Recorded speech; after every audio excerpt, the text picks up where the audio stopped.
مقام کے اس خروج یا اقدام کے وجہ سے ایک نظریہ جس کو ہم نظریہ شہادت کہتے ہیں کتابوں میں، جہاں پر اس کے مختلف، آپ کی پوری گفتگو ہے کہ آپ اس کو اس تصور میں مانتے کہ یہ محض شہادت کے لیے آپ گئے تھے اور حضور کی پیشن گوئی کو مکمل کرنا تھا اور کوئی وہ نہیں تھا؟ نہیں، میں یہ کہتا ہوں، دیکھیں کہ میں کہتا ہوں کہ جنگ بدر ختم نہیں ہوا، جنگ بدر ختم نہیں ہوا، جنگ صفین ختم نہیں ہوا، جنگ بدر چلتا رہا۔ بنی امیہ کی دشمنی، بنی امیہ نے صرف اسلام کا اظہار کیا، مسلمان کبھی نہیں ہوئے، وہ آخر تک اسلام کے دشمن رہے۔ اس ابو سفیان کی وفات سنہ 34 کو، عثمان کی وفات سنہ 35، عثمان صاحب قتل ہوئے سنہ 35 کو، ابو سفیان سنہ 34، یعنی اس کا جو کزن ہے، اس کے خاندان کا بڑا ابو سفیان ہے۔ عثمان تو اپنے خاندان کا بڑا آدمی نہیں تھا، اس بنی امیہ کا سردار ابو سفیان ہے، آخر میں جو ہے یہ اندھا ہو چکا تھا، اور پورا شام کی حکومت کئی سالوں سے اس کے ہاتھ میں تھا۔ شام کی جو سرزمین ہے مدینے سے زیادہ بابرکت ہے دنیائی لحاظ سے، اس میں لذات زیادہ ہیں، نعمتیں اس میں زیادہ تھی، تو یہ ان کے ہاتھ میں تھی، تو یہ بادشاہ بن چکے۔ یہ آیا عثمان کی حکومت کے دوران، یہ حضرت حمزہ علیہ السلام کے قبر پہ، اس کے قبر کو لات مارا اس نے اور کہا حمزہ دیکھ لو، جس چیز کے لیے تم اور ہم لڑ رہے تھے آج ہمارے بچوں کے ہاتھ میں، یعنی جو لیڈرشپ ہے، طاقت ہے، عرب کی حکومت ہے، آج ہمارے بچوں کے ہاتھ میں، آج ہمارے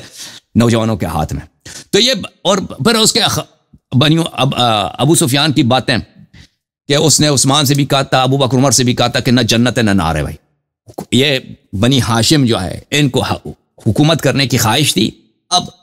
محمد دنیا سے چلا گیا صلی اللہ علیہ وآلہ وسلم، اب جو ہے حکومت آپ کو ملی، آپ اس کو ہاتھ سے جانے نہ دیں، جیسے ایک بچے گیند سے کہتے ہیں نا ایک دوسرے کو پاس دیتے ہیں، اسی طرح ایک دوسرے کو پاس دیا کرو، یہ گیند کی طرح بال کی طرف اپنے پاس رکھو، حکومت اپنے ہاتھ سے نہیں جانے دینا۔ بہرحال تو یہ بنی امیہ کبھی مسلمان نہیں ہوئے، اور ان کے دل میں دیکھیں، ان کے دل میں جب بدر میں ان کے خاندان کے 20 آدمی مارے گئے تھے، اور اکثر وہ کس نے مارے تھے؟ امیر المؤمنین علیہ السلام نے قتل کیے تھے۔ عتبہ ابن ربیعہ جو ہند کا، معاویہ کا نانا ہند کا باب ہے، ابو سفیان کا بیٹا حنظلہ جو بہت ہی خوبصورت، بہت ہی بلند طاقت، بہت ہی شجاع، بہت ہی بڑا تھا، اس کو کس نے قتل کیا؟ امیر المؤمنین علیہ السلام نے جہنم حاصل کیا، ٹھیک ہے نا۔ اور اس طرح ان کے خاندان کے بڑے بڑے، ان کے خاندان کے آنکھوں کے تارے، یہ سب ذلیل ہو گئے بری طرح بدر میں۔ اللہ تعالیٰ نے بنی امیہ کو بڑا ذلیل کیا بدر میں، اور یہ بدر کا جنگ جو تھا، دیکھیں یہ رسول اللہ صلی اللہ علیہ وسلم کے خواہش سے توڑی ہوئی ہے۔ یہ لوگ لشکر لے کے آئے تھے نا مکے والوں نے، پہلے تو پیغمبر کو انہوں نے نکال دیا اپنے شہر سے، اگر وہاں رہتے تو قتل کر لیتے ان کو، پھر انہوں نے لشکر بھیجا کہ مدینے میں بھی ان کو نہیں رہنے دینا، مدینے میں جا کے ان کا صفایا کرنا، تو یہ تو ایک دفاعی جنگ تھا۔ تو رسول اللہ صلی اللہ علیہ وسلم نے ذاتی دشمنی کے بنا پر نہیں، امیر المؤمنین علیہ السلام نے ذاتی اور خاندانی دشمنی کے بنا پر نہیں، اسلام کے لیے اللہ کے حکم سے اللہ کے دشمنوں کو، مشرکین کو جہنم حاصل کیا۔ اور یہ لوگ اس زمانے سے، بدر سے، یہ آپ تواریخ میں دیکھیں کہ ہند عاقلۃ الاقباد جو ہے، یہ مکے وہیں میدان جنگ بدر سے لے کر مکے تک اس نے نوحہ خوانی کیا، گریہ ازاری و ماتم کیا، اور پھر ہمیشہ یہ لوگ مکے کے خواتین کو جمع کرتے تھے، یہ لوگ ہند، ان کا سرکردہ ہند تھا، جمع کرتی تھی اور نوحہ، گریہ زاری اور انتقام کی باتیں کرتی تھی، ہم نے انتقام لینا،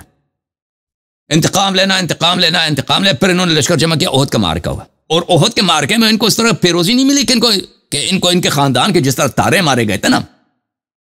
صحابہ تو باغ ہے احد میں، لیکن اس طرح نہیں کہ مشرکین کو بھی وہاں پہ پیروزی ملی ہے، وہ بہت ان کو کامیابی ملی، بس حمزہ علیہ السلام کو قتل کیا، لیکن ان کا دل ٹھنڈا نہیں ہوا، اور پھر اس کے بعد یہ انہوں نے ایک دفعہ پھر کوشش کی احزاب کے معرکے میں، احزاب کا معرکہ بھی ان کا ناکام ہو گیا، رسول اللہ صلی اللہ علیہ وسلم کو ختم نہیں کر سکے، اسلام کو ختم نہیں کر سکے۔ پھر فتح مکہ پیش آیا، فتح مکہ کے وقت ابو سفیان، وہ خود تاریخ میں لکھا ہے، آپ دیکھیں سیرہ ابن ہشام وغیرہ میں، یہ عبداللہ ابن عباس اس سے کہتا ہے کہ اس کو لے کے آیا تھا نا، پناہ دی تھی عبداللہ ابن عباس نے، رسول صلی اللہ علیہ وسلم کے پاس لے کے آیا، پیغمبر صلی اللہ علیہ وسلم نے کہا کہ اب وقت نہیں آیا کہ تو شہادت دے کہ میں اللہ کا رسول ہوں، کہتا ہے کہ آپ بڑے اچھے آدمی ہیں لیکن میرے دل میں شک ہے۔ عبداللہ ابن عباس نے تھپڑ مارا کہ ذلیل آدمی، کلمہ پڑھ، تو جب یہ قتل کر دیں گے تو قتل ہو جائے گا، کلمہ پڑھ۔ تو اس نے وہاں پہ، وہ خود کہہ رہا تھا کہ مجھے شک ہے، شہادتین پہ شک ہے، اس نے کلمہ پڑھی ہے جان بچانے کے لیے، اور اس کے بعد جب مکہ گیا ہے، یہ الاستیعاب میں موجود ہے، کہاں پہ موجود ہے؟ الاستیعاب میں موجود ہے۔ جب مکہ رسول پاک صلی اللہ علیہ وسلم داخل ہوں گے تو مکے میں اذان دی گئی ہے، تو یہ ابو سفیان ہوئے کہنے لگا کہ بدر کے مشرکین کے جو ہیرو مارے گئے تھے بدر میں، ان کو یاد کیا، کہتا عتبہ ابن ربیعہ بڑا یہ خوش قسمت تھا کہ اس نے آج کا دن نہیں دیکھا کہ آج مکے میں اذان دیا جا رہا ہے۔ یہ مسلمان ہونے کے بعد کہہ رہا تھا، اور اس کے بیوی نے اس کی داڑھی سے پکڑ کے اس کو چماٹا مارا کہ تو ادھر جا کے تو مسلمان ہوا، ذلیل آدمی۔ یہ ابھی پیغمبر صلی اللہ علیہ وسلم ابھی داخل نہیں ہوئے مکے میں، ان کے دخول سے پہلے، تو ان کو واپس بھیجا تھا نبی صلی اللہ علیہ وسلم نے۔ یہ مکہ کے باہر آیا تھا، وہاں پہ عبداللہ ابن عباس نے اس کو پناہ دی ہے، اس نے زبردستی کلمہ پڑھا، واللہ قتل ہو جاتا۔ واپس اس کو بھیجا ہے پیغمبر صلی اللہ علیہ وسلم کہ مکے والے سے کہہ دو کہ تم امان میں ہو، میں تمہیں قتل نہیں کرتا، تم امان میں رہو، جو بھی اپنے گھر میں رہے وہ امان میں ہے، جو ابو سفیان کے گھر میں جائے امان میں ہے، اس کو ہم قتل نہیں کریں گے، انتقام لینے کے لیے ہم لوگ نہیں آئے،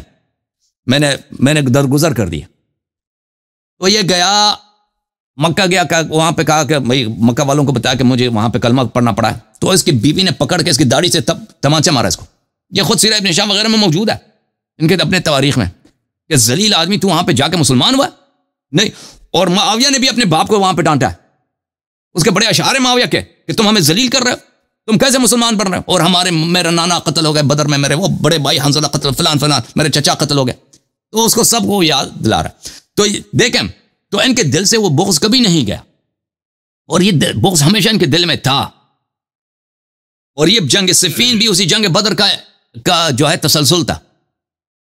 اور پھر دیکھیں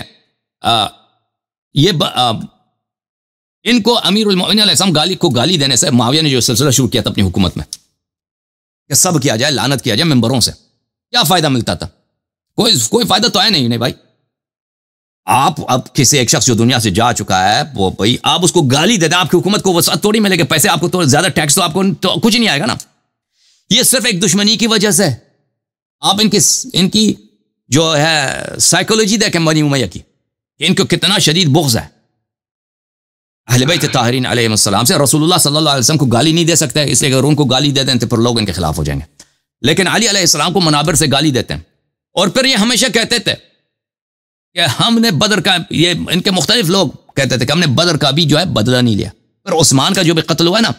عثمان کا قتل یہ بھی انہوں نے یہی پروپیگنڈا کیا تھا، اس کو علی علیہ السلام اور حسن حسین علیہ السلام نے قتل کیا، لوگوں کو ورغلانے کے لیے۔ شام کے لوگ بیوقوف تھے، وہ تو اسلام کو تو ان کو پتہ نہیں تھا، جاہل لوگ تھے کہ بھائی دیکھ ہمارا خلیفہ عثمان ہے، پیغمبر صلی اللہ علیہ وسلم کا جانشین ہے، اس کو ان لوگوں نے بے حرمتی کیا، قتل کیا، کیسے حالت میں، اس کا ہم نے انتقام لینا ہے۔ اسی لیے وہ جنگ صفین میں لوگوں کو جمع کرنے میں کامیاب ہو گئے۔ تو